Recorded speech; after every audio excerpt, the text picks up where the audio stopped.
আসবো, কালকে নিয়ে আসবো। কি খাবি বেরি? কি খাবি? কিচ্ছু খেতে দেওয়া হচ্ছে না, এখন বাজে ঘড়িতে 9:10। এখন খেলে রাতে ভাত খেতে পারবে না, ওই জন্য কিছু দেওয়া হচ্ছে না, ওই জন্য রাগ হয়েছে। কি খাবে বেরি? কি খাবে গো বেরি? পপকর্ন।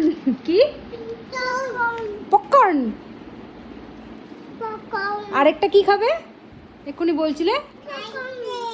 জামা তোলে না। আরেকটা কি খাবে? চকলেট খাবে? কি খাবে? টকেট। এদিকে আসো, এদিকে আসো, এখানটা দাঁড়া। কি খাবে বলো আরেকবার। আরেকটা কি খাবে?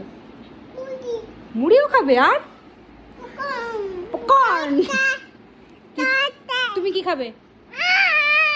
আচ্ছা, তোমাকে কিছু খেতে হবে, তুমি তো ফুচকা খেয়ে এসছো। পপকর্ন কালকে বাবা এনে দেবে। হ্যাঁ।